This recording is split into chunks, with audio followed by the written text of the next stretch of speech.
વિદ્યાર્થીઓને વાંચનમાં સરળતા રહે તે માટે ભુજ વિસ્તાર વિકાસ સત્તા મંડળ દ્વારા ભુજના આરટીઓ રિલોકેશન ખાતે એક લાયબ્રેરી અને વાંચનાલયનું નિર્માણ કરવાનું નક્કી કરાયું હતું, જે હવે અન્ય સ્થાને લઈ જવાનું વિચારાઈ રહ્યું છે. ભુજમાં અનેક યુવાનો વિદ્યાર્થી કાળના જીવનમાં શાંતિથી બેસીને વાંચી શકે તે માટે સંપૂર્ણ સુવિધા સજ્જ કેન્દ્ર બનાવવાનું નક્કી કરાયું છે. પરંતુ જે જગ્યા નક્કી કરાઈ હતી એ જગ્યા પર સેન્ટર બનાવવું વધુ કઠિન લાગી રહ્યું હોવાથી અને વિદ્યાર્થીઓને ત્યાં આવવામાં સરળતા રહે એવા સ્થાને લઈ જવાની ફેર વિચારણા ચાલી રહી છે. આ વાંચનાલય બનવાથી હાઈસ્કૂલ, કોલેજ કક્ષા કે ઉચ્ચ degree, PSI, IPS, GPS, doctorate કે અન્ય ક્ષેત્રોમાં યોજાતી વિવિધ જાતની પરીક્ષાઓ માટેની તૈયારીઓ શાંતિપૂર્ણ કરી શકે એ માટે સંપૂર્ણ સુવિધા સજ્જ કોમ્પ્લેક્સ નિર્માણ પામશે. આ લાયબ્રેરી સાથે જો વધુ નિર્માણ કાર્ય હાથ ધરાય અને વિવિધ વિભાગના તજજ્ઞોને બોલાવી તેમાં વિવિધ વિષયો પર તાલીમના ક્લાસ પણ શરૂ કરવાના લેવાય તો અનેક વખત તાલીમ માટે બહાર જવું પડે છે તે પણ જવું ન પડે અને અહીં જ વિવિધ પરીક્ષાઓની તાલીમ એમને મળી રહે તો એ સુવિધા પણ અનેક યુવાનો માટે ખૂબ ઉપયોગી થઈ શકે. આવા નિર્માણ કાર્યોથી યુવાનો બેસીને શાંતિથી વાંચન કરી શકે છે. સાથે તેમના ક્ષેત્ર કે અન્ય ક્ષેત્રના વાંચન તેમજ વિવિધ વિભાગના તૈયારી માટે આવતા અન્ય વિદ્યાર્થીઓ કે યુવાનો સાથે ખૂબ સારી વિચારધારાની આપ-લે પણ કરી શકે. ત્યારે કચ્છના મુખ્ય મથક ભુજ ખાતે નિર્માણ થનાર આવું કોમ્પ્લેક્સ ખૂબ ઉપયોગી બનશે અને અવારનવાર સમયમાં જે સ્પર્ધાત્મક પરીક્ષાઓ આવે એમાં પણ તેઓ વધુ સરળતાથી તૈયારીઓ કરી વધુ સફળતાઓ પ્રાપ્ત કરી શકશે. આ અંગે ભુજ વિસ્તાર વિકાસ સત્તા મંડળના જુનિયર ટાઉન પ્લાનર શ્રી ઠાકોરે જણાવ્યું હતું કે લાયબ્રેરી કોમ્પ્લેક્સ બનવાનું છે એ નક્કી જ છે, પરંતુ સ્થાન ફેર અંગેની વિચારણા ચાલી રહી છે. આવનાર ટૂંક સમયમાં નવું સ્થાન નક્કી કરી સમક્ષ મૂકવામાં આવશે. આ સ્થાન વિદ્યાર્થીઓને આવવા જવામાં રાહતરૂપ રહે એવું સ્થાન નક્કી કરવાનું વિચારાઈ રહ્યું છે.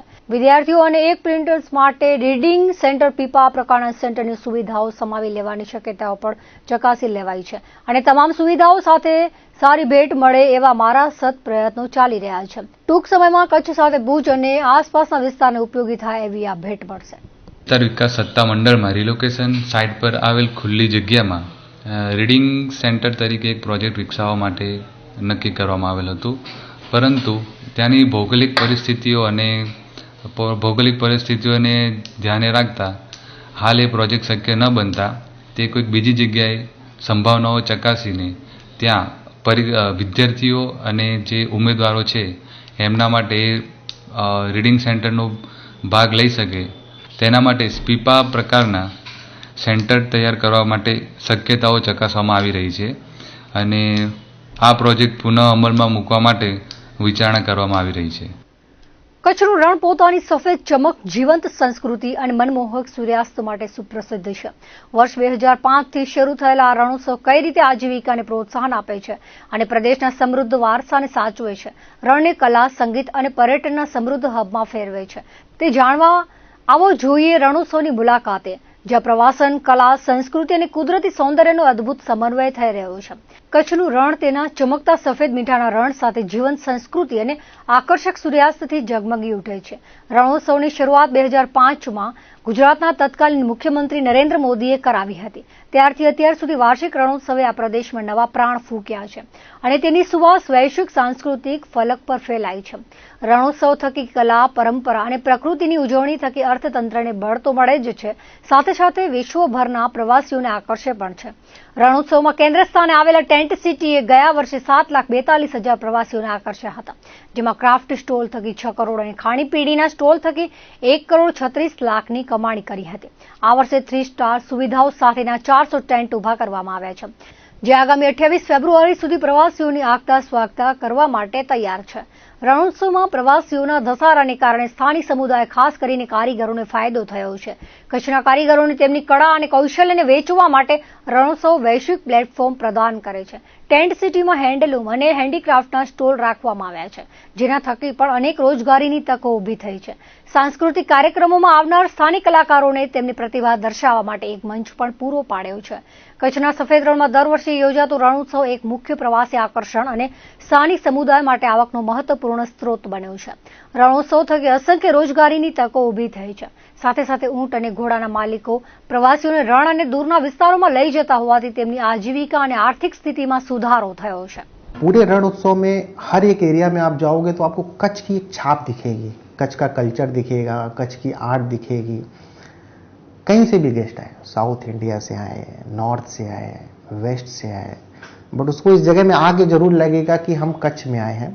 In 2023-24 Ran Utsav, there was a total of 7.42 lakh visitors coming there. So that would have, translated into lots of employment opportunities, direct or indirect. For example, as a tourist guide, as someone who's providing them accommodation, maybe someone who is providing them transportation. So many ways that the locals would have benefited out of this event. अभी मैं अहमदाबाद घूमने आई थी और मेरे family के साथ मैंने trip plan किया और हम आज ही आए हैं रन घूमने और टेंट सिटी बहुत ही सुंदर है. अभी हम जस्ट वाइट रन देख के आए हैं, बहुत ही खूबसूरत है सब कुछ. 2001 में जब भूकंप आया था उसके बाद जो कच्छ की और भुज की जो हालत हुई थी उसके बाद आज देखा जाए तो बहुत तरक्की और प्रगति हुई है. 80% से ज्यादा जो इधर जो काम करते हैं सब इधर के लोकल रोजगार है. जो टेंट सिटी में जो भी अपनी सर्विस दे रहे हैं, जो भी अपना सर्विस में काम कर रहे हैं, वो लोकल ही है. 80% उनको रोजगार मिल रहा है और इतना अच्छा सुंदर बनाया है कि प्रदर्शन भी बाहर से लोग दूर से लोग देखने आ रहे हैं. और रण उत्सव लगने से ऐसा है कि सर यहाँ के लोग पहले बाहर नौकरी के लिए जाते थे, काम धंधे के लिए जाते, उसके लिए भी ये 4 महीने का हमको रोजगार मिल गया, उसके लिए 12 महीने का हमारा काम हो जाता है उसके अंदर. सर इसके लिए मोदी जी का हम खूब धन्यवाद मानते हैं कि उन्होंने इतना बड़ा इवेंट यहाँ पे खड़ा करवाया. ભુજમાં વડનગરા નાગર મંડળ દ્વારા સ્વર્ગસ્થ કુંજલતાબેન ચંદ્રકાંત અંજારિયા એવોર્ડ સમારંભનું આયોજન કરવામાં આવ્યું હતું. રવિવારે ભુજના રોટરી હોલ ખાતે મોટા ઉત્સાહ સાથે કાર્યક્રમ યોજાયો હતો. કાર્યક્રમનો મુખ્ય હેતુ વિદ્યાર્થીઓની મહેનત અને સિદ્ધિઓને માન આપવાનો હતો. સમારંભમાં શહેરના વિભિન્ન ક્ષેત્રોમાં પ્રતિભાશાળી વિદ્યાર્થીઓને પદક અને પ્રમાણપત્રો આપી સન્માનિત કરવામાં આવ્યા હતા. મહેમાનો તરીકે ઉપસ્થિત પ્રભુ વૈષ્ણવ, પ્રણવ અંજારિયા અને નિલય હાથી જેવા ગૌરવશાળી વ્યક્તિઓએ વિદ્યાર્થીઓને પ્રોત્સાહિત કર્યા હતા. આ એવોર્ડની પરંપરા વિદ્યાર્થીઓને શિક્ષણમાં વધુ પ્રગતિ કરવા માટે પ્રેરણા આપવાની રહે છે. આ એવોર્ડ પદક વિજેતા વિદ્યાર્થીઓને તેમના ભવિષ્યમાં સફળતા માટે પ્રોત્સાહન અને માર્ગદર્શક રૂપ બન્યો. રોટરી હોલ ખાતે હાજર રહેલી મોટી સંખ્યામાં લોકોએ આ પ્રસંગને યાદગાર બનાવ્યો હતો. આ સમારંભને આકર્ષક અને સફળ બનાવવા માટે મંડળના પ્રતિનિધિઓની સાથે ઉપસ્થિત તમામ મંત્રીઓ અને સહયોગીઓએ ભારે જહેમત ઉઠાવી હતી. સમારંભનું સંચાલન શ્રેષ્ઠ સંકલન સાથે કરવામાં આવ્યું હતું અને ભાવિ વર્ષો માટે મંડળના આવા પ્રયાસોની અપેક્ષા વધુ રહી છે. રોટરી હોલ ખાતે આવા જ એક ભુજના વડનગરા નાગર એવા પેરિસ સ્થિત શ્રી દિવ્યભાષભાઈ ચંદ્રકાંતભાઈ અંજારિયાના વડપણ હેઠળ અને તેમનું એક જે સ્વપ્ન હતું, જે વિઝન હતું કે ભુજના નાગર જ્ઞાતિના બાળકો વ્યવસાયિક ક્ષેત્રે આગળ વધે એવું પ્રોત્સાહન પૂરું પાડવા માટે તેમના તરફથી તેમના માતુશ્રી એવા શ્રી સ્વર્ગસ્થ કુંજલતાબેન ચંદ્રકાંતભાઈ અંજારિયાના સ્મરણાર્થે આ એક એવોર્ડ એટલે કે જે એક એક્સેલન્સ એવોર્ડ છે એનું આયોજન કરવામાં આવ્યું છે, જેમાં ભુજની નાગર જ્ઞાતિના એવા કેટલાક 8 થી 10 જેવા જે વિદ્યાર્થીઓ છે કે જેમને નોમિનેટ કરવામાં આવ્યા હતા, એમાંથી કોઈ પણ એક જે ખૂબ જ લાયક હશે એવા ડિઝર્વિંગ કેન્ડિડેટને રોકડ પુરસ્કારથી સન્માનિત કરવામાં આવશે, જેથી એ પોતાના ભવિષ્યના ઘડતર માટે પ્રોત્સાહન મેળવી શકે. ભુજ શહેર પોલીસની ટીમ દ્વારા અજરા અમર ભુજ ઇંગ્લિશ સ્કૂલ તેમજ ઇન્દ્રાબાઈ ગર્લ્સ હાઈસ્કૂલ ખાતે બંધારણ દિનની ઉજવણી કરવામાં આવી હતી. જે નિમિત્તે બંધારણનું મહત્વ વિષય પર નિબંધ સ્પર્ધાનું આયોજન કરવામાં આવ્યું હતું, જેમાં ભાગ લેનાર તમામ વિદ્યાર્થીઓને 1 થી 3 નંબર આપી પ્રોત્સાહિત કરવામાં આવ્યા હતા. તેમજ બાળકોને બંધારણથી વાકેફ કરવામાં આવ્યા હતા. શાળાના બાળકોને બંધારણનું આમુખ વાંચન કરાવવામાં આવ્યું હતું. આ પ્રસંગે બહોળી સંખ્યામાં બાળકો, આચાર્ય સહિતનો સ્ટાફ ઉપસ્થિત રહ્યો હતો. દિવાળી બાદ શિયાળાના સમયગાળામાં કચ્છના પર્યટન સ્થળો માણવા માટે હજારોની સંખ્યામાં પ્રવાસીઓ આવે તેવી રીતે વિદેશી પક્ષીઓ પણ કચ્છના પર્યાવરણીય વાતાવરણ અને આબોહવાથી પ્રેરાઈને શિયાળાની ઠંડીને માણવા કચ્છમાં આવે છે. અલગ અલગ સ્થળોએ વિદેશી પક્ષીઓનો જમાવડો જોવા મળે છે, જેમાં ખાસ કરીને ધોળાવીરા, ખડીર વિસ્તારમાં આખી ફ્લેમિંગો સિટી ઊભી થાય. ઉપરાંત વેકરિયાનું રણ, પિંગલેશ્વર, છારીદંડ સહિતના વિસ્તારમાં વિદેશી પક્ષીઓ જોવા મળે છે. તાજેતરમાં કચ્છ ઉપરાંત દ્વારકામાં પણ કુંજ પક્ષીઓનું મહેરામણ ઉમટ્યું, પરંતુ કુદરતના આ પંખીડાઓને માનવરૂપી ભક્ષકોની નજર લાગી જતા ટોળકીએ 24 કુંજ પક્ષીનો શિકાર કર્યો હતો, જે ઘટના ચિંતાજનક છે. કચ્છમાં મોટી માત્રામાં પક્ષીઓ આવતા હોય છે, ત્યારે ભૂતકાળને જોતા વન વિભાગ અત્યારથી જ કુંભકર્ણની નિંદ્રાને ત્યજી સતર્કતા દાખવે તે જરૂરી બની ગયું છે. સદીઓથી અનેક વિદેશી પક્ષીઓ અને ખાસ કરીને માઇગ્રેટરી પક્ષી એવું કુંજ દ્વારકા વિસ્તારમાં શિયાળો ગાળવા આવે છે. આ વચ્ચે પક્ષીઓને સાચવવા સામાજિક તથા નૈતિક જવાબદારી બને છે. તેમ છતાં અમુક વખત અસામાજિક તત્વો દ્વારા વિદેશી પક્ષીઓને જાળમાં ફસાવવામાં આવે છે અને શિકાર કરવામાં આવે છે. તાજેતરમાં ચરકલા, મુળવેલ, નાગેશ્વર વિસ્તારમાં પેટ્રોલિંગ દરમિયાન કોઈ અજાણ્યા શખ્સો દ્વારા શિકાર કરવામાં આવી રહ્યો હોવાની માહિતી મળી હતી. પેટ્રોલિંગ સ્ટાફ પહોંચે તે પહેલા પકડાઈ જવાના ડરથી શિકારીઓ તેમના માલવાહક રિક્ષા રસ્તા પર છોડી અંધારાનો લાભ લઈ નાસી છૂટ્યા હતા. ઝઘડામાંથી 24 મૃત કુંજ પક્ષી મળી આવ્યા હતા, જેઓ સામે ગુનો દાખલ થયો હતો. કુંજ પક્ષીને પકડવા, મારવા, ઝાડમાં ફસાવવા અથવા તેનો પ્રયત્ન કરવો તેમજ તેના માંસનું વેચાણ કરવું કે ખરીદી કરવી એ વન્ય પ્રાણી સંરક્ષણ અધિનિયમ મુજબ ગુનો બને છે. કચ્છની જો વાત કરીએ તો અહીં પણ શિયાળા દરમિયાન શિકારની ઘટનાઓ વધી જાય છે. કુંજ નામના પક્ષીઓ ખાસ સાયબેરિયાથી હજારો કિલોમીટરનો પ્રવાસ ખેડીને કચ્છના મહેમાન બને છે. અગાઉ વંગ ગામથી ઉત્તરે રક્ષિત રણ વિસ્તારમાં કુંજ પક્ષી સહિત નીલગાયના શિકારની ઘટના સામે આવી ચૂકી છે. મોટેભાગે કુંજ પક્ષીઓ સરવો, સરાળો, ભગાડિયા સહિતના વિસ્તારોમાં ઘાસનો ખોરાક લે છે. બની પંથક ઉપરાંત અન્ય વિસ્તારોમાં સાંજ પડતા ખોરાકની શોધમાં શિકારીઓ બહાર નીકળે છે અને વન્ય પ્રાણીઓના શિકાર કરે છે. ત્યારે વન વિભાગ દ્વારા વધુ સઘન પેટ્રોલિંગ કરવાની તાતી જરૂરિયાત છે. ભૂતકાળની જો વાત કરીએ તો અગાઉ અવારનવાર માતાના મઢ વિસ્તારમાં સસલાના શિકારની ઘટના સામે આવી હતી, જેમાં પોલીસ અને જાગૃત યુવાનોએ શિકારીઓને પકડ્યા હતા. આ ઉપરાંત અબડાસા વિસ્તાર હોય કે નખત્રાણાના ગાઢ જંગલો શિકારીઓ સક્રિય બની જતા હોય છે. તાજેતરમાં પોલીસે ભુજમાંથી હાથી દાંતની બંગડી બનાવવાનું કારસ્તાન પકડ્યું હતું. ખરેખર આ કામગીરી વન વિભાગની હોય છે. જિલ્લામાં પૂર્વ કચ્છ, પશ્ચિમ કચ્છ, બન્ની અને વિસ્તરણ એમ કુલ 4 વન વિભાગ હોવા છતાં આ પ્રમાણે પક્ષીઓની અવહેલના અને વન્ય પ્રાણીઓનું જતન ન થતા નારાજગી ફેલાઈ છે. જેમ અન્ય વિભાગો કામ કરે તેમ ખરેખર વન વિભાગે પોતાના રક્ષિત વિસ્તારમાં નિયમિત પેટ્રોલિંગ કરવા સાથે લોકોમાં જાગૃતિ ફેલાવવા માટે કામ કરવું જોઈએ.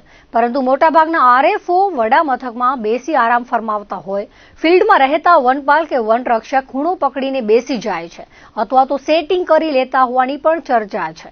ક્યારેક કેસ કરવાનું આવે તો નાના માછલાઓને પકડી મગરમચ્છોને બારોબાર બચાવી લેવાય છે. ભૂતકાળમાં માંડવીમાં આ પ્રમાણે ઘટના સામે આવી ચૂકી છે. જ્યાં સુધી વન વિભાગના કર્મચારીઓ ગાઢ જંગલ અને પક્ષીઓના રહેણાંક વિસ્તારમાં ચોકી પહેરો નહીં ભરે ત્યાં સુધી આ શક્ય નથી. સરકાર લોકોના ટેક્સમાંથી વન વિભાગને ગ્રાન્ટ આપે છે અને વન વિભાગનું કામ વન્ય સંપદાનું રક્ષણ કરવાનું છે. તાજેતરમાં પૂર્વ કચ્છ પોલીસ રાજસ્થાનના ગાઢ જંગલોમાંથી મંદિર ચોરીના આરોપીઓને પકડી આવી હતી. જો પોલીસ ધારે કરી શકે, આરોગ્ય કર્મચારીઓ છેવાડાના વિસ્તારમાં રસીકરણ કરી શકે, બોર્ડરની ખારીપટ જમીનમાં સડસડાટ રસ્તા બની શકે, અંતરિયાળ ગામો સુધી મોબાઈલનો ટાવર પહોંચી શકે, તો વન વિભાગ જંગલોમાંથી શિકારીઓને કેમ ન પકડી શકે તેવો સણસણતો સવાલ કચ્છના લોકો આ ગુજરાતી રાજ્યના વન વિભાગને પૂછી રહ્યા છે. રાજ્ય સરકારે જંત્રી દરોનો નવો મુસદ્દો જાહેર કરતાની સાથે રિયલ એસ્ટેટ બજારમાં હડકંપ મચી ગયો છે. સરકારે જે જંત્રી દર વધારો સૂચવ્યો છે તેનું સીધું ભારણ લોકો પર પડવાનું છે. આ કારણે ગુજરાતના વિકાસ પર પ્રતિકૂળ ગંભીર અસરો પડવાની દહેશત global chamber of commerce, industries and લોના પ્રમુખ રાજેન્દ્ર ટાંકે દર્શાવી જણાવ્યું હતું કે સૂચિત જંત્રીના તોતિંગ વધારાના કારણે રાજ્યમાં અને ખાસ કરીને કચ્છનો વિકાસ રૂંધાશે. રિયલ એસ્ટેટ તળિયે જશે અને લોકોને 35 થી 40% ઘરો મોંઘા પડશે, જેથી ગરીબ અને મધ્યમ વર્ગના પરિવારોનું પોતાના ઘરનું સ્વપ્ન રોડાઈ જશે. એટલું જ નહીં, નવી શરતની જમીનોનું પ્રીમિયમ વધી જતા નાના અને મધ્યમ ખેડૂતોને રોવાનો વારો આવશે. કારણ કે લપકામણમાં ખેતીની જમીનમાં મીટરે જંત્રી દર 1500 રૂપિયા હતો, જે વધારીને 12,000 કરવામાં આવ્યો છે. આ મુજબ અગાઉ વારે 400 રૂપિયા પ્રીમિયમ ચૂકવવું પડતું હતું, તે વધીને હવે 3500 રૂપિયા થઈ ગયું છે, જેથી ખેડૂતોએ જે પ્રીમિયમ ભરવાનું થતું હોય તેમાં 8 ગણું ભારણ વધશે. મહદઅંશે સામાન્ય રીતે નવી શરતની જમીનો ખેડૂત પાસે જ હોય છે, ત્યારે નવી શરતની જમીન જૂની શરતમાં ફેરવવાના પ્રીમિયમમાં 2 થી 5 ગણો વધારો થશે. તેવી રીતે દસ્તાવેજ અને સ્ટેમ્પ ડ્યુટીમાં બમણો વધારો થવા સાથે જંત્રી આધારિત પ્રોપર્ટી ટેક્સમાંથી 2 થી 5 ગણો વધારો થવાની સંભાવના છે. વધુમાં તેમણે જણાવ્યું હતું કે જે વિસ્તારની જેટલી જંત્રી વધશે તેટલો જ પ્રોપર્ટી ટેક્સ અને ભાડુતી પ્રોપર્ટીમાં 3 ગણો વધારો થયો છે, જેથી મલ્ટીનેશનલ કંપનીઓ મોટી જગ્યાઓ કે ઓફિસો ભાડે રાખી વ્યવસાય કરે છે તેમને પણ ભાડા જેટલો જ પ્રોપર્ટી ટેક્સ ચૂકવવો પડશે. એટલે આવી મોટી કંપનીઓ ગુજરાતમાં આવતા વિચારશે અને સંભવ છે કે તેઓ ગુજરાતમાં આવતા અટકી જશે. હાલના જંત્રી રેટમાં સીધો 10 ગણા જેટલો વધારો થવાથી જમીનના સોદા અટકશે. નિયમ મુજબ કેપિટલ ગેઇન ટેક્સ 12.5% ભરવાના થાય. તે હિસાબે 10,000 જંત્રીના 1 લાખ થઈ જાય. આ કારણે સામાન્ય માણસ તો જમીન ખરીદવા સક્ષમ જ ન રહે, જેથી જમીનના સોદા અટકી જવાની બિલ્ડર લોબી દહેશત વ્યક્ત કરે છે. બિલ્ડર લોબીનું કહેવું છે કે સરકારની તિજોરી છલકાશે. પેડ એફએસઆઈની આવકમાં મોટો વધારો થશે, પણ અંતે તેનું ભારણ તો પ્રજા પર જ પડવાનું છે. કચ્છને લાગે વળગે છે ત્યાં સુધી ગુજરાતના જંત્રી વધારાથી કચ્છમાં રિયલ એસ્ટેટના ધંધામાં મંદી આવી શકે તેમ છે, જેની સીધી અસર રોજગારી પર પડવા અને બેરોજગારી વધી જવાની શક્યતા નકારી શકાય નહીં. આ તમામ પરિસ્થિતિ અને પરિબળોનો વાસ્તવિક અભ્યાસ કરી કચ્છના બિલ્ડરો અને ડેવલપરોને સરકારમાં સાચી માહિતી સાથે 20 ડિસેમ્બર પહેલા વાંધા રજૂ કરવાની જાહેર અપીલ કરી છે. વધુમાં એમ પણ ઉમેર્યું હતું કે મહેસૂલ વિભાગ ભ્રષ્ટાચાર વિના પ્રામાણિકતાથી કામ કરે તો પણ સરકારની તિજોરી જંત્રીના ભાવ વધારા સિવાય પણ છલકાઈ શકે છે. સરકારનો અસહ્ય જંત્રી વધારો જોતો અમીર વર્ગ સિવાયના વર્ગ માટે કમરતોડ પુરવાર થશે. તેમણે સરકારને પણ જાહેર અપીલ કરી હતી કે સામાન્ય વર્ગના લોકોનું હિત પણ ધ્યાને રાખવામાં આવે તે જરૂરી છે.